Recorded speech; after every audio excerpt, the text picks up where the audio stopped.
You know what city need a team? Kansas City. If Kansas City get a team, that crowd, something like that, something like that. Love basketball. Yeah, what they like right there. Love basketball. Midwest love basketball. They do. I don't know why Kansas City don't have a team no more. Like you see how you see how the Chiefs is. Go take it to K. Kansas, we the basketball, we the pros. Every time I bring up the Jayhawks, KU. Kansas City and basketball. It's been a long dream of mine. I'm sure a dream of yours as well, as the Kansas City Kings left right before I was born, in 1985. But Paul Pierce asked why Kansas City doesn't have a basketball team. Well, I think the search for the answer could start with one of my favorite basketball players of all time, Irvin Magic Johnson. Check this out. My freshman year, we win the Big Ten, go all the way to the Final Eight. Kentucky beat us. Kansas City had the #1 pick, so they called me and said, hey, we want to draft you #1. That's the Kansas City Kings, right? Yeah, they were Kansas City Kings at that time. So I flew down, met with the dude named Joel Ackerson, the general manager, and he said, hey, I'm going to give you a 6-year deal, $200,000 a year. So, I got excited. I've been broke my whole life. Yeah, I'm like, oh, man, this is great. Ching ching. And so I jumped up, said, oh, I think that's good. My father grabbed me and he pulled me, drugged me outside the door. He said, hold on, we'll be right back. He said, you've been broke for 18 years. You can be broke one more year. Yeah. You're not going to Kansas City. I said, yes, sir. Yeah. So you're going back to school. Ooh. So I went back to school. Yeah. And I'm glad I did, because I finished what I came to college for, which was to win the national championship and play against Larry Bird in that unbelievable final. Could basketball work in Kansas City in this current day and age? Yeah, I think if it works in Oklahoma City, how come it can't work in Kansas City? That's always been my thing. The only thing that I can think of is the money going to be spread out evenly? Like, because they're going to be competing with the Chiefs and the Royals, especially the Chiefs, when it comes to, viewing, when it comes to Kansas City dollars. It's only going to be so many, sports and leisure dollars to spread around Kansas City. So, that's the difference between us and Oklahoma City, is that the Thunder is the only main attraction in Oklahoma City when it comes to pro sports teams. In Kansas City, you kind of, and this is why the Royals be dreading the Chiefs starting up training camp when they're playing bad, because all the coverage in the media, on sports talk, in the newspapers, podcasts, everywhere, everything goes directly to the Chiefs in August. We don't even pay no attention to the Royals after August at all if they're not playing well. Now, if the Royals are in the playoff hunt, if they are, we feel like they could be going to the World Series or something or whatever, if they're good and competitive, then yes, Kansas City has shown to support both the Chiefs and the Royals when they're both playing well. Take 2015 for an example. Take last year for an example. I remember the Chiefs and the Royals having a game on the same day last year, to where everybody in the town was wearing a Chiefs jersey with a Royals hat. So, there, as long as you're competitive and good, and not saying that Kansas City is a bunch of bandwagon people, because we are completely not. We support through thick and thin, through the Royals and the Chiefs. But that's only going to be so much when you add in another professional team. Like, we haven't even talked about Sporting. We haven't talked about the Kansas City Current or the other local college teams. We haven't talked about any of that. So I think it'll strain the pockets of Kansas City. I really do. I would love an NBA franchise in KC. We are a sports-driven town. Sports drives the economy. Sports drives the mood. Have you ever been in Kansas City on a Monday after a Chiefs loss? I'm talking about pre-Mahomes. Like pre-Mahomes. Like when Steve Bono would mess up in the 1995 season or the 96 season, or when Elvis Gerback would be throwing interceptions all over the place, or when Trent Green had a bad game against the Raiders or something, those Mondays would be terrible, and it would last the entire week. So, like, you know, sports has a real stronghold in this city, and I think Kansas City will support anything that comes here that's worth supporting and is good. And you see the love for basketball that Kansas City has with the college basketball experience, KU, MU, K-State.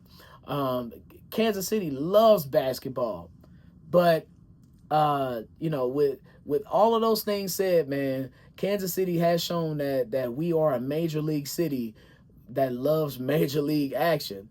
And look, the fit is perfect for the NBA. They need some more teams in the Midwest. There's too many coastal teams anyway. We're positioned in the heart of the country. KC offers easy regional rivals. Like, who would be Kansas City's NBA rival if we had one? Tough to determine now, but you know, it's good to think about right now. You know, because who would have thought, you know, back in the, you know, before the NBA started, that LA and Boston would be the biggest and most storied rivalry in the NBA, or that the Chiefs' biggest rival would be a team from, well, you know, Oakland, Los Angeles, and Vegas. So you never know with these type things, but it's good to think about. Oklahoma City comes to mind to me because I can't stand them bastards. I do not like the Thunder. I have never liked them as an organization. I don't like their uniforms. I don't like their logo. I don't like the Thunder nickname. I think it's stupid. But I think the Thunder, when I think about rivalries, maybe hell, you get a rivalry with the Bulls, maybe the Grizzlies. I don't know. Fun to think about, but I think that the geographic fit matches for the NBA and what they need. But Kansas City, I feel like, is so far behind in the NBA race for an expansion team. We're behind Seattle. We're behind Las Vegas. Damn. And I'm pretty sure it could be, you know, a couple other cities that's ahead of Kansas City when it comes, like, because, you know, the NBA, they're trying to go international. You know, they might want another team in Canada. You know, hell, they might want a team in Mexico or something. I don't know. But, you know, the corporate money is going to be a challenge for Kansas City. And the market appetite versus the saturation of pro sports teams in Kansas City. And ownership questions, you know, going on with Kansas City. Although I think, like, Patrick Mahomes, I think he could add on to that because he's advocated for the WNBA being in Kansas City as well as the NBA before. So, I don't know. Interesting question, but I don't think in my lifetime we'll see another NBA team in Kansas City. As sad as that is, though, luckily I latched on to another team. Shout out to my Lakers. You know what I'm saying? Lakers Nation, we here, baby. So during the 7th inning of a White Sox and Diamondbacks game on June 24th, a fan yelled at Diamondbacks baseball player Ketel Marte. And what he yelled, like, to me, just crossed the line. Marte revealed that the fan joked about texting his late mother during the game.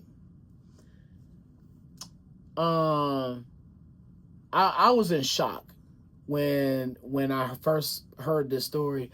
And if you see the video, you can see that Marte is clearly shaken up, man. He's on the field, you know, tears coming down his eyes. And the fan, who was a 22-year-old, was immediately ejected and has received a lifetime ban from MLB stadiums, which he should have. I love that.